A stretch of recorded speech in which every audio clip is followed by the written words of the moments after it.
Capítulo 9 O Rio do Amor. Asgard. Hurakin não conseguia parar de pensar em Sif. O semblante da rainha branca o perseguia. Devaneios os mais excêntricos povoavam sua mente. No íntimo, ele atribuía essa fraqueza ao caráter místico dos 9 reinos que a todos afetava, e de forma perigosamente exclusiva. Uma das regras do local, conforme Daniel lhes contara, era a contínua necessidade que as entidades tinham, todas elas, de comer, beber e repousar, sobretudo após um combate ou por ocasião de uma rotina de exercícios prolongada. Sendo assim, uma vez encerrada a audiência, os anjos desceram as escadas até um aposento comprido ocupado por bancos de couro, mesas extensas e utensílios culinários. O salão estava desguarnecido, sugerindo que as valquírias já tinham se retirado. Presas às vigas, balançavam lamparinas a óleo que clareavam o ambiente com uma luz fulgurante. Daniel se ausentou por alguns minutos e depois retornou trazendo copos, travessas e potes. O cardápio incluía porco selvagem assado e condimentado, legumes, queijo na chapa, pães e ovos cozidos. 4 tonéis continham cerveja e hidromel, além do revigorante epfelul, o néctar extraído da glazir, a macieira sagrada que nunca morria. A visão dos alimentos, os celestiais salivaram não só porque os pratos eram frescos e apetitosos, mas porque estavam completamente famintos. Hurakin usou a faca para cortar uma espessa fatia de carne, separou um pedaço de pão e um pouco de queijo derretido. Kyra preferiu os legumes, descascou 2 ovos e repartiu uma cenoura. Daniel encheu a caneca com o suco de fruta, estendendo depois sobre a mesa o mapa que Brunhild lhe entregara e que, segundo Sif, os guiaria ao covil do dragão. De onde vem esta comida? Kyra raspou com o garfo o miolo de abóbora. Os campos de Asgard não estão sob camadas de neve? Quase tudo é importado de Vanheim, esclareceu Daniel, e cultivado pelos Vanires, os deuses agrícolas. Então os Aesires não são os únicos deuses nórdicos? A ruiva bebeu um pouco de suco. Por que eles não se unem contra os gigantes? Não é tão simples. Os Vanires são camponeses. Os pais de Sif eram Vanires, mas ela nasceu com um certo tino para a guerra. Não à toa conquistou o respeito de Thor. Como foi o deus do trovão, ou seja, um dos Aesires que a roubou de Thrymr, o gigante manteve a promessa de não soprar gelo sobre as plantações. E assim Vanaheim foi poupada. Daniel arrastou o indicador sobre o pergaminho. O reino dos Vanires fica aqui, nas paragens sulistas. Bateu com o anelar sobre outra região geográfica.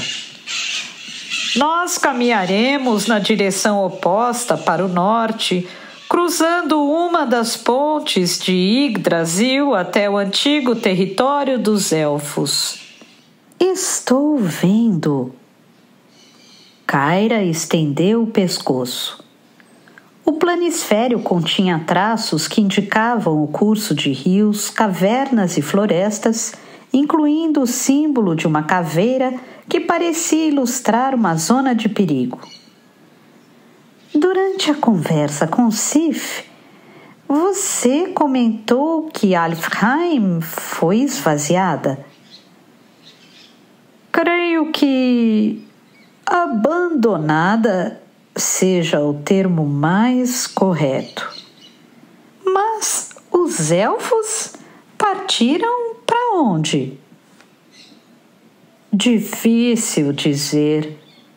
Não sei em detalhes o que aconteceu, mas suponho que, com a morte de Thor e a supremacia dos gigantes, eles tenham decidido regredir à sua dimensão de origem, a Arcádia.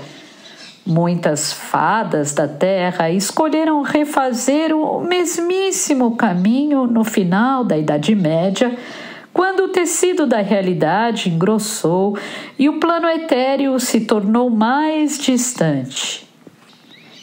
Que pena! Como o Ishin, Kyra era sensível ao drama, sendo as fadas espíritos da natureza. E o que existe em Alfheim agora? Ninguém sabe, o que dá margem a uma série de teorias escabrosas. Daniel mastigou um rabanete. O que se tem certeza é que, com a partida dos elfos, os dragões saíram de Muspelheim, o Reino de Fogo, e esquadrinharam a floresta, queimando suas árvores em busca de tesouros deixados para trás. Um desses seres é Niohog, o exato monstro que vamos enfrentar. E quanto aos anões? A Arconte provou um naco de carne. Compreendo que os Vanires são camponeses, mas os anões não são uma espécie guerreira? Os Dvergar costumavam ser aliados dos deuses, mas o país onde moram, Nilvalir, fica no extremo norte, além das terras devastadas. Não bastasse, eles estão constantemente em guerra com os Trolls, seres corruptos que os atacam sem parar, saqueando suas cidades, pilhando seus cofres, sempre à procura de ouro. Isto é, estamos por conta própria. E como chegamos ao nosso destino? Não se preocupem. Alfheim fica uns 2 ou 3 dias de caminhada. É longe, mas eu conheço a rota. Por que não vamos voando? Urakin falou com a boca cheia. Boa ideia! Kyra juntou os restos do prato. Seria muito mais rápido. Esqueçam! O exilado torceu o nariz. Foi a primeira coisa que tentei. É inútil. Só os animais voam em Asgard. Por quê? Pelo mesmo motivo que sentimos fome e sede. Pela mesma razão que a pólvora não funciona. Cada dimensão tem suas regras. Os 3 encerraram o jantar e logo se sentiram esgotados. Do refeitório, seguiram a antecâmara de um pavilhão às escuras, o chão forrado por cobertores de lã. Daniel tirou a armadura, esticou-se sobre um lençol e Kyra o imitou, escolhendo um nicho a seu lado. Quando ela estava quase dormindo, o querubim falou aos sussurros. Ei, Faísca, esse seu amigo... Quem? Ismael. O que tem ele? Não é o famoso Rashmalin rebelde?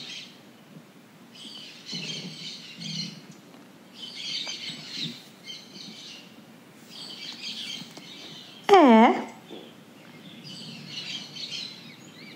Um juiz entre as tropas de Gabriel. Sei lá. Não consigo aceitar que um sujeito desse seja confiável. Que engraçado! Ela disse antes de apagar. Eu pensava o mesmo de você. De tão exausta, Kyra adormeceu profundamente. Sonhou com outro tempo, com a época em que era estudante em Santa Helena, quando ainda acreditava ser uma garota comum. Recordou-se de Héctor, o namorado que tentara matá-la. Enxergou o portão da universidade, o bosque de eucaliptos, os sobrados, o poço sombrio e as catacumbas da igreja. Depois, as imagens correram às ruínas atlânticas, a menina Rachel e a figura de luz que a recebera no limiar entre a vida e a morte. O primeiro entre vocês ainda caminha sobre a terra. Tenha cuidado. Tenha cuidado. Um lampejo, um clarão, um raio a despertou. Era dia. Uma manhã encoberta, com a claridade penetrando através das soleiras. Escutou vozes, sentiu o cheiro de óleo quente, de cera derretida e o inesquecível aroma de terra molhada. O salão estava vazio, com todas as guerreiras acordadas em seus postos, os colchões enrolados, os cobertores dobrados. Girou o corpo e tocou o próprio ombro com o polegar. O rasgo provocado pela seta de Hildr cicatrizara, formando uma casca na região da clavícula. No refeitório, Daniel e Uraquim comiam toucinho e bebiam leite. O punho de Deus não pregara os olhos a noite toda, perdido em fantasias eróticas e preocupado com a tarefa que os aguardava. Os companheiros se reuniram para o desjejum e, a seguir, Kyra refez o curativo, banhou-se em uma tina d'água morna, trajou roupas limpas oferecidas pelos Aesiris e ajustou sozinha a armadura escarlate. Dispensou o arco e as flechas que usara no torneio, porque suas descargas de fogo eram ainda bastante eficazes, apesar da dificuldade em conjurá-las em Asgard. Daniel tentou encontrar uma armadura que servisse em Uraquim, mas as couraças completas são geralmente forjadas sob medida, então ele teve que se contentar com uma placa metálica que protegia apenas o tronco encaixada e afivelada sobre um colete de pele de urso. O querubim confiava tanto em seus socos que preferiu continuar desarmado, mas pegou emprestados um par de luvas, botas e saiote de couro, um cinturão e 2 braceletes. De acordo com o mapa, a trilha começava na foz do rio Ifgin, o que os obrigaria a tomar um barco correnteza abaixo. Iniciaram a viagem a pé, cruzando os muros do Valhalla, atravessando a ponte sobre os oceanos, adentrando o bosque real e chegando ao atracadouro pouco antes do meio-dia. O transporte que os conduziria era um Knar, uma embarcação de 12 metros de comprimento por 3 de largura, composta por um mastro e 2 pares de remos, uma alternativa mais rápida e esguia que os Drakkar, veículos maiores com 2 mastros e dezenas de remos, mais adequados à navegação marítima e capazes de cruzar grandes distâncias. O Knar era relativamente simples de controlar e podia ser guiado por 2 tripulantes ou mesmo por um, se houvesse razoável vento de popa. Com a ajuda dos amigos, Daniel recolheu os cabos, desfraldou a vela e em instantes eles estavam navegando. O cenário ao redor era magnífico. Parecia ter saído de um conto de fadas. O rio carregava tufos de alga e erva daninha, e as pedras no leito e nas bordas estavam cobertas de musgo e capim. Borboletas sobrevoavam os cogumelos, abelhas sugavam a seiva das flores, grãos de pólen flutuavam no ar.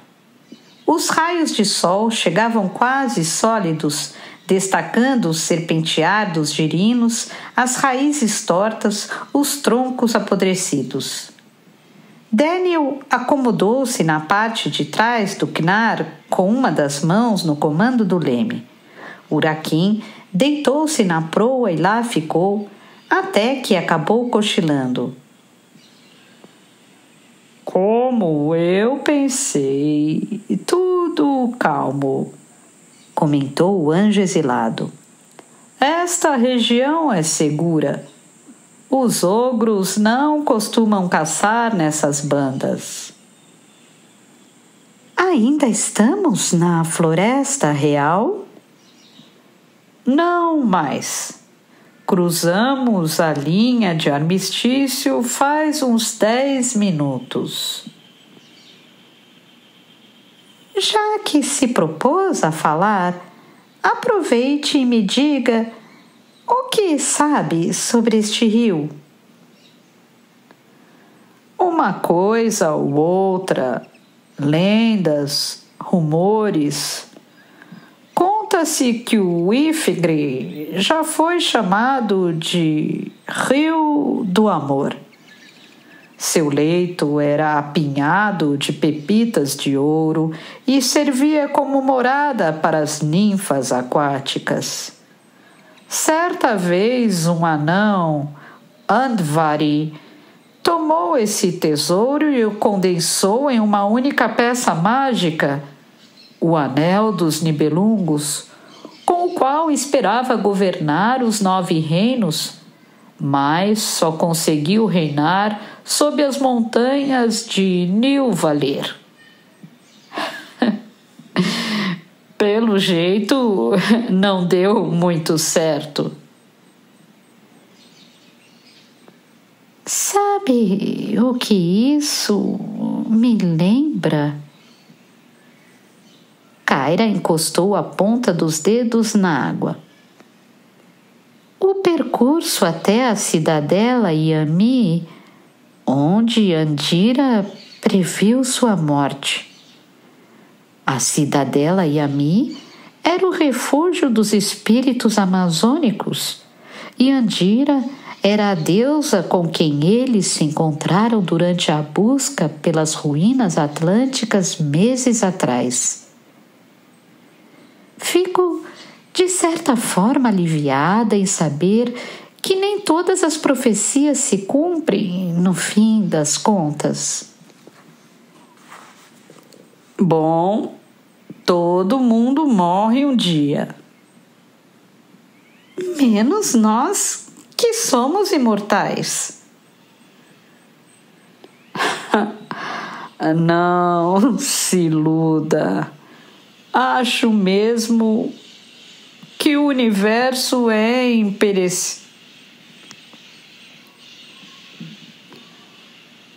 Ele sorriu, mais carinhoso que debochado.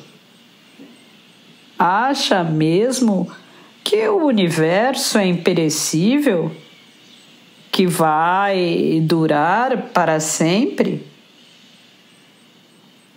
Acho. Está enganada. Deixa pra lá. Essa conversa é longa e filosófica demais. Em relação a Andira, eu a procurei justamente porque seus poderes eram próprios de um oráculo. Ele rodou o leme à esquerda, acompanhando a curvatura do rio. E os oráculos nunca dão respostas claras. Portanto, para mim, talvez a jornada ainda não tenha terminado. Nem para mim. Está só começando. Claro. Sinto muito por ter metido você nesta confusão. Não era o que eu tinha em mente. Não importa mais. Estou satisfeita que tenha concordado em nos ajudar, ainda que não pretenda deixar o seu posto. E eu não o culpo, sinceramente. Este parece ser o paraíso dos guerreiros, onde não faltam cerveja, desafios épicos e mulheres belíssimas. Fique tranquila. Estou abstêmio em todos os sentidos. Não bebo uma gota faz 200 anos. E em relação às valquírias, em tese, elas são todas virgens. É um dos pré-requisitos para se integrar à brigada. Isso explica o fato de serem tão arredias. Mas por que, em tese? Corre o boato de que Brunhilde foi casada ou noiva, algo assim. Brunhilde? A morena? Sim. Com quem? Nunca perguntei. Bem, de minha parte estou tranquila. Se é o que está insinuando, vim resgatá-lo como companheira de armas, não como amante. Ela abordou um ponto crítico em que os dois até então relutavam em tocar. E farei o mesmo por Ismael. Fará?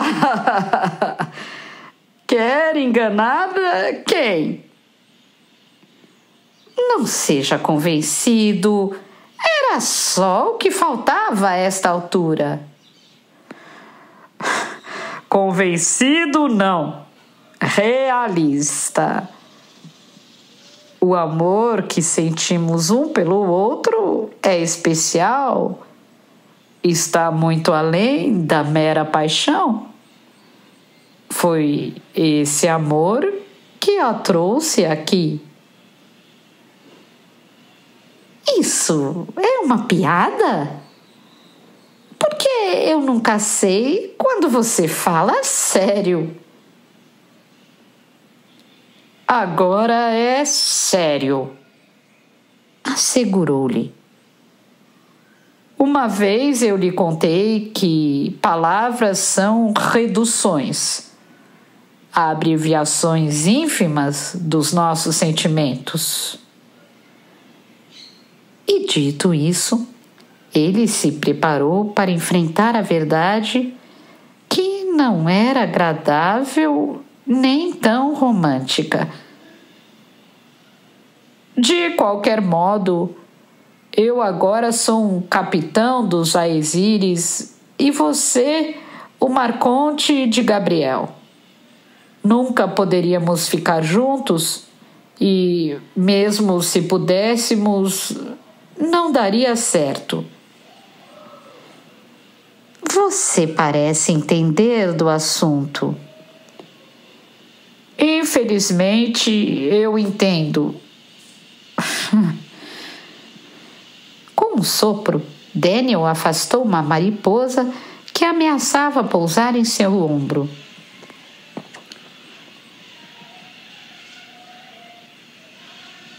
Infelizmente, eu entendo.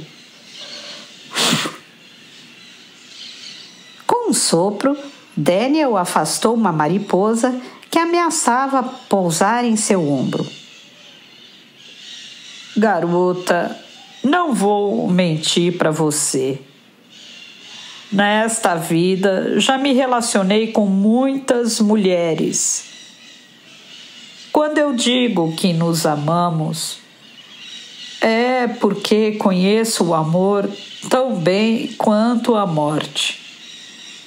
Eu sei como ele começa, sei como amadurece, sei como se corrompe e sei como vai terminar. O amor é como um ciclo, feito a cobra que engole o próprio rabo, com princípio, meio e fim. Se pensa assim, talvez não me ame de verdade, ou não me ame tanto quanto eu gostaria. Ela o contestou sobriamente, sem traços de rancor ou ciúme. Não existem regras na vida, nem padrões engessados. Só posso imaginar as terríveis situações pelas quais você passou e como elas o transformaram. Kyra segurou-lhe a mão, tocando como uma energia afetiva de alguém que o conhecia e o amava de muitas formas. Mas nem todos se corrompem, nem tudo se degrada. O que lhe falta é um pouco de fé. Fé? Fé em quem? Fé nas pessoas. Que pessoas? Modo de falar. Fé em nós, todos nós. Que bobagem!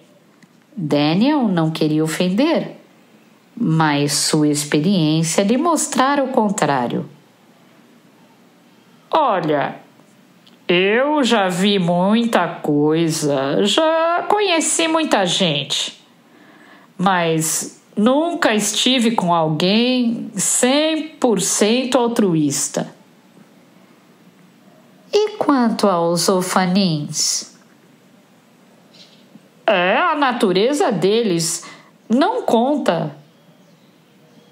E quanto aos seres humanos? É verdade, alguns têm salvação. Mas veja a minha teoria. Se eles fazem o bem, é porque assim se sentem felizes. E daí? Faz diferença? Boa pergunta. O exilado raciocinou friamente. Uma vez um amigo lhe dissera que os homens devem ser julgados por seus atos, não por suas intenções. Não vou negar que você pode estar certa, mas eu sou muito velho para mudar. Não quero que você mude. Ela ficou de pé no convés, estalou as costas e andou até o mastro. Só quero que pense nisso. O diálogo teria prosseguido por muitas horas, não estivessem chegado à foz do Ifingr. Uraquim acordou com um sobressalto quando o casco raspou contra uma pedra no fundo. Daniel torceu o leme e o barco deslizou suavemente. Depois apanhou uma corda e a prendeu ao tronco de uma castanheira. Os três desembarcaram na lama e em segundos alcançaram a floresta. O clima era mais quente naquelas cercanias. Os carvalhos tinham galhos porosos com cipós e trepadeiras. Não se ouvia o canto dos pássaros e o solo estava úmido, com áreas instáveis de areia movediça separadas por emaranhados de espinhos. Daniel ajustou o elmo, sacou a espada e conjurou sua folha. Caminhou por alguns minutos, fez uma parada e conferiu o mapa. O que estamos procurando? Sibilou Kyra. Uma ponte. Era para estar bem aqui. Não vejo nenhuma ponte. Pois é. Ele olhou para cima. Eu também não.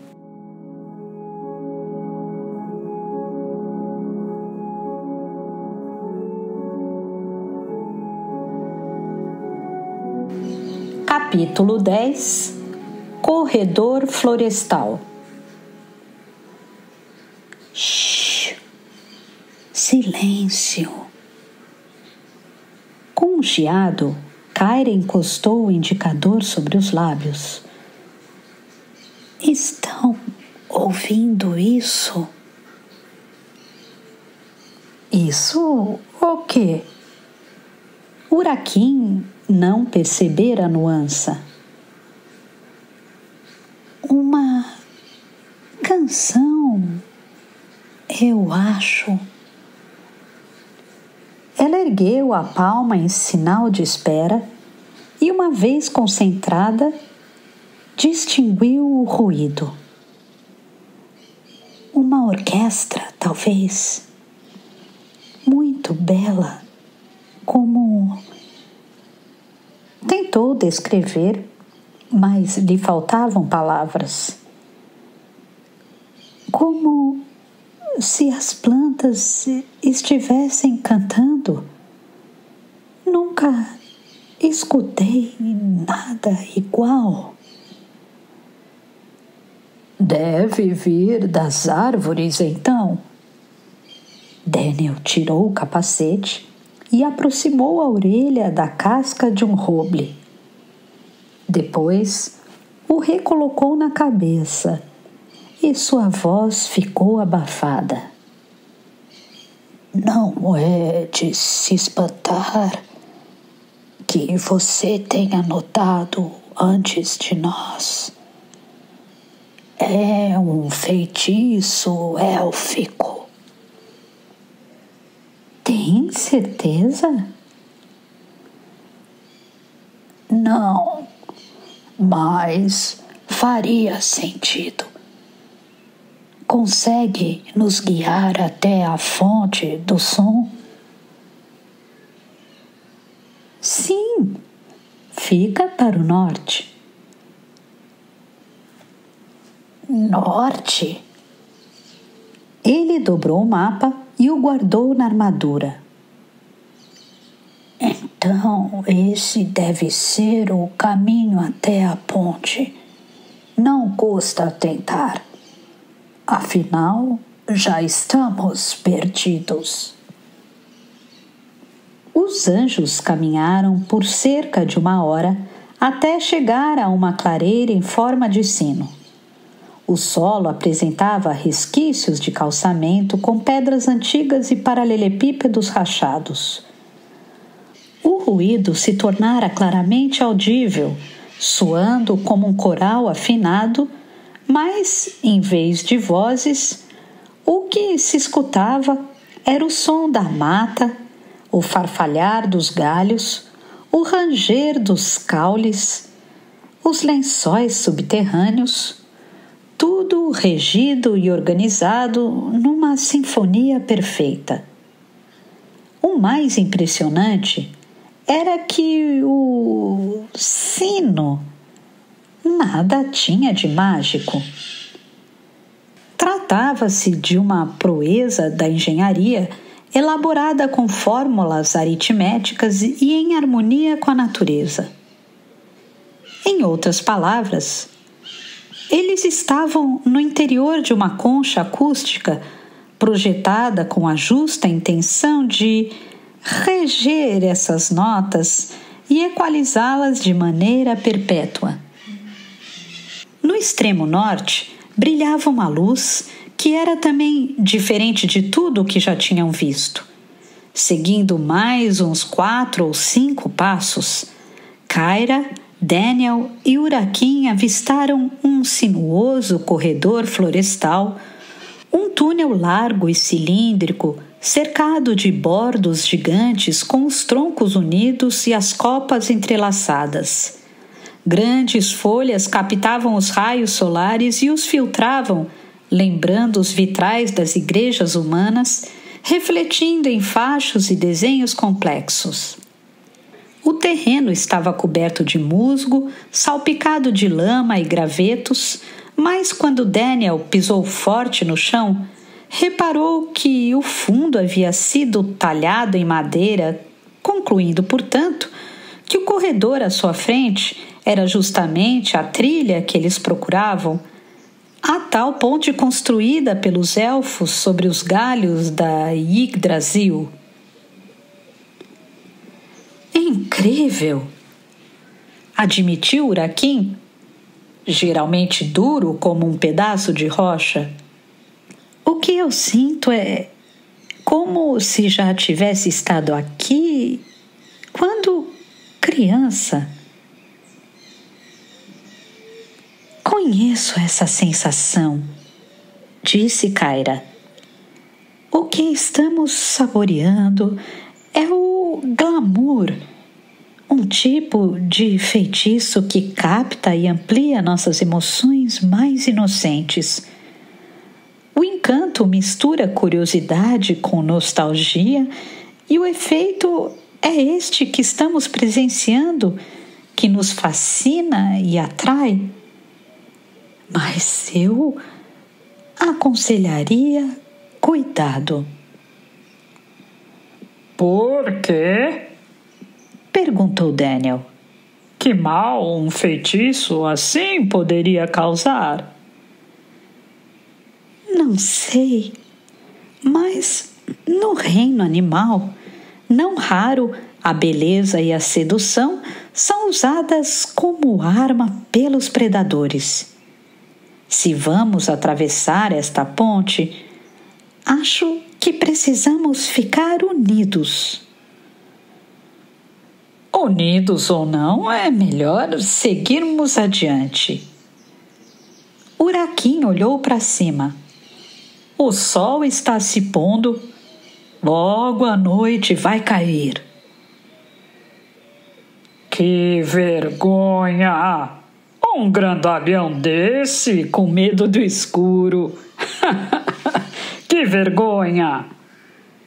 Daniel provocou. Tem algo errado, murmurou Kyra quando eles enfim adentraram a ponte. O corredor tinha 3 metros de largura por uns 15 de altura, e o aroma das flores era doce. Não estou gostando deste lugar. Ora, não reclame. Daniel se irritou por dentro da máscara. Foi você que escolheu fazer essa viagem. Mas não o obriguei a vir junto. Ela retrucou agressiva. De qualquer maneira, não tínhamos opção. Sempre a mesma desculpa. Claro que tínhamos opção.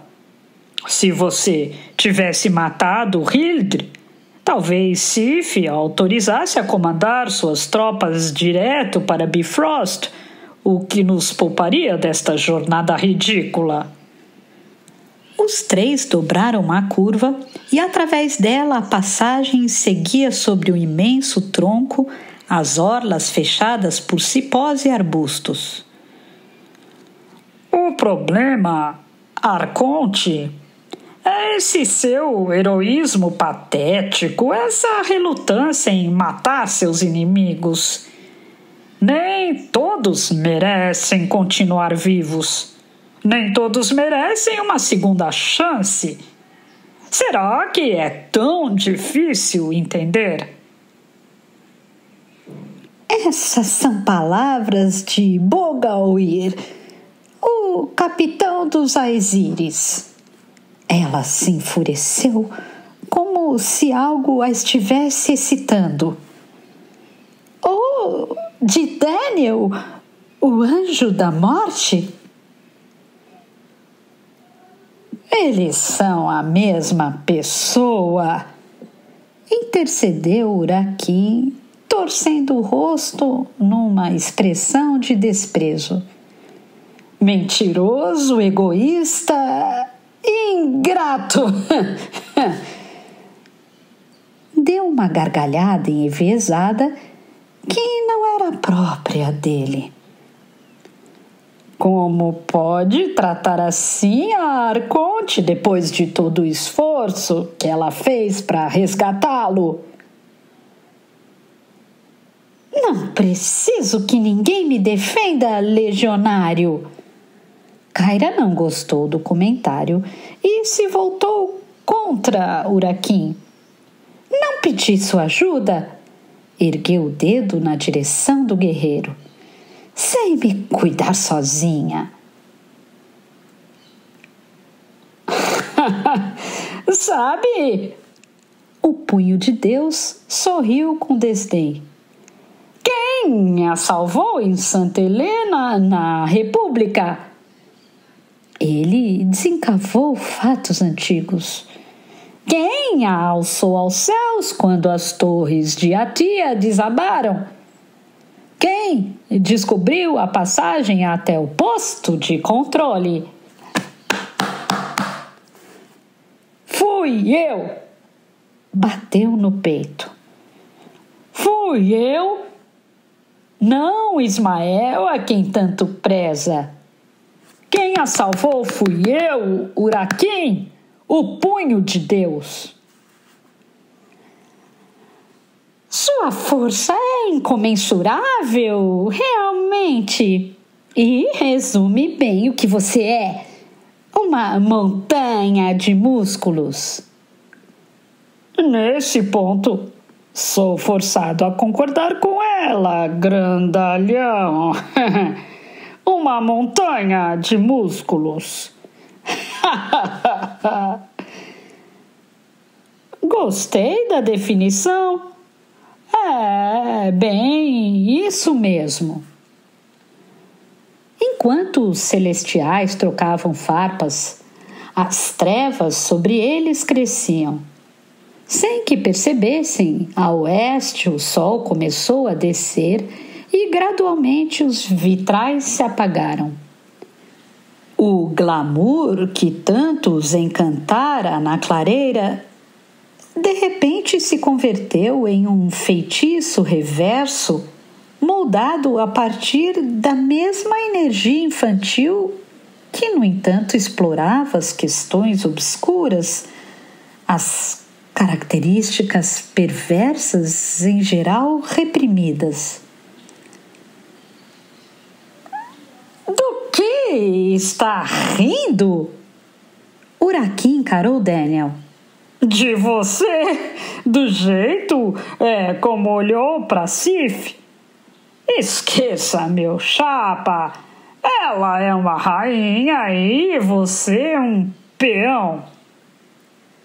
Um peão? Talvez, mas por pouco tempo. Quem sabe ela não me consagre capitão dos Azires. Cuspiu de través. Depois que eu acabar com você. Com certeza você pode tentar. O anjo de armadura negra o desafiou. Só queria lhe recordar o que aconteceu da última vez, quando acabou soterrado sob toneladas de concreto e cimento. Cale-se! Uraquim tinha o rosto inchado, os olhos vermelhos. Chegou o momento da minha revanche. Prepare-se, anjo da morte. Uma vez acertado o duelo, os lutadores tomaram distância, plenamente decididos a se lançar à batalha. Daniel rodou o fio da espada na vertical, depois a segurou firme pelo cabo com ambas as mãos. Uraquim estalou os dedos, retirou as luvas e ajustou o colete. Parada um pouco mais atrás, Kyra se deu conta do que estava para acontecer, como se acordasse de um sonho. Correu até os amigos e tentou apaziguá-los, mas Uraquim a empurrou para longe. Ela escorregou numa raiz, coçou as pálpebras e então, só então, reparou que a ponte, com efeito, estava camuflada por uma espécie de cortina ilusória. Sua visão térmica, contudo, penetrou através desse véu e o que ela enxergou foi um único espectro de calor azulado e não colorido como seria o correto. O mesmo recurso mágico, concluiu a Celeste, estaria fomentando a discórdia entre seus companheiros prestes a se matar sem razão aparente, e o único jeito de despertá-los seria intervir no confronto. Sabendo que o fogo conjurado pelos Ixins só afeta seus opositores, nunca seus amigos, ela deu um salto para frente e uma pancada no chão. O choque produziu faíscas, crescendo numa explosão pirotécnica que os jogou contra os galhos entrelaçados. O susto os trouxe de volta e, quando a ilusão desmoronou, eles puderam contemplar o verdadeiro aspecto da ponte, bem como a nefasta face de seus inimigos. Os ramos e os caules continuavam no lugar, mas estavam cinzentos e secos como um grande túnel de espinhos.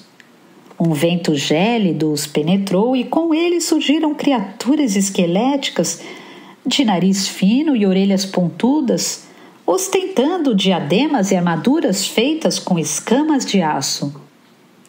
Uma dessas figuras, eram 6 ao todo, atacou Uraquim girando uma espada semelhante ao gládio romano, porém com a lâmina comprida, uma arma usada na terra por algumas tribos germânicas, especialmente pelos saxões, denominada Síax. O anjo se desviou e respondeu com um soco que acertou o adversário no queixo, enquanto Daniel cortava ao meio um dos oponentes que os rodeavam. Que diabos Esses magrelos não sangram! O exilado gritou para que todos o escutassem. E os órgãos? Ele reparou no indivíduo que acabara de mutilar. Estão tomados por fungos botânicos. Vivos ou mortos, aqueles estranhos zumbis atacavam com formidável destreza.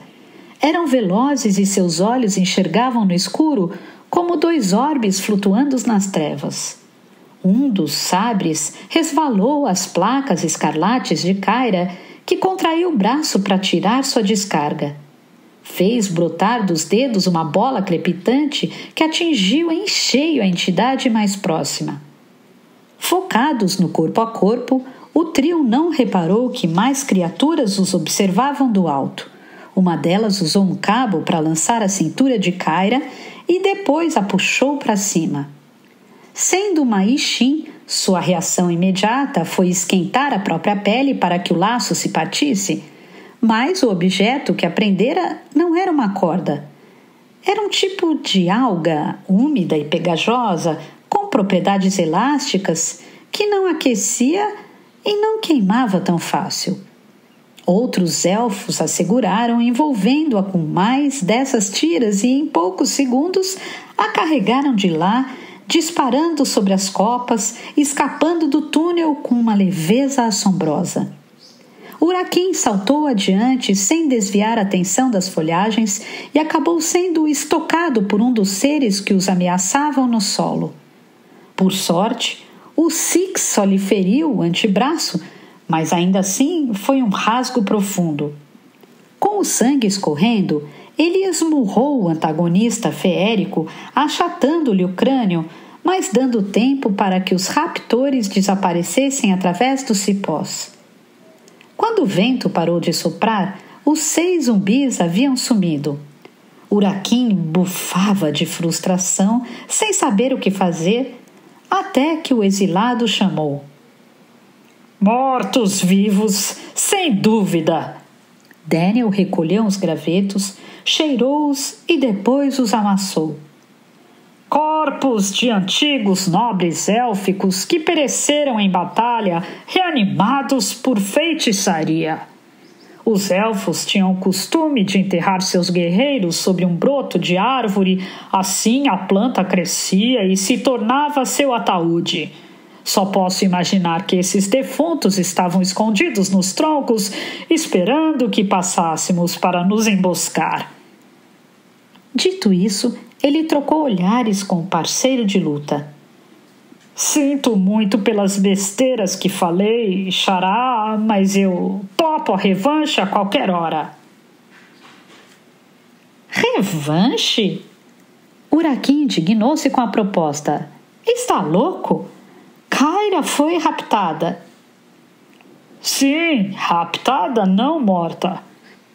O objetivo de qualquer sequestro é obter um resgate. Então, existe uma chance. Nem tudo está perdido. Bom, nós estamos perdidos, para começar. Sei perfeitamente onde estou e, ademais, podemos rastreá-los. Podemos? Claro que sim. O capitão sacou uma atadura que trazia consigo. Mas primeiro temos que conter a hemorragia. É só um arranhão. Eu sei. Daniel não questionou, apenas desatou as bandagens e as amarrou sobre o corte do amigo. Em seguida, apontou para o chão. Olhe só essa trilha de poeira. Caiu das árvores? Isso. Então eles não são tão leves assim? Parece que não. Ele conferiu o mapa que Brunhild lhe dera e acrescentou com a voz pesada. Estão indo na direção da caverna. Daniel e Urakin chegaram correndo ao fim da ponte. O cenário, na exata fronteira do reino dos elfos, abria-se em uma estranha floresta de árvores cristalizadas. O solo era preto, coberto de cinzas, carvão e poeira, e da terra ainda brotavam filetes da fumaça negra. O céu escurecera e agora não se ouvia mais o som dos animais, tampouco a orquestra silvestre. O exilado desenrolou o mapa uma segunda vez. Diz aqui que este é o Bosque de Ferro. O chão e as plantas foram incinerados pelo sopro dos dragões. Fogo faz isso? Nem todos os dragões cospem fogo, só os mais perigosos. Não sabia. Uraquim se agachou para examinar o terreno. Perdi o rastro. Ele admitiu e espanou a mão na calça. Muito pó. Não dá mais para nos guiar-nos pela visão, mas o cheiro... Ele farejou o ar. Está sentindo? Cheiro de mofo. Segue para o leste. Apontou para uma colina entre as árvores escuras. Para a torre de Vidblaim. Para onde? Ou era, o bastião que defendia a terra das fadas. Mas elas não se foram? É o que dizem, mas, pelo jeito, tem gente em casa.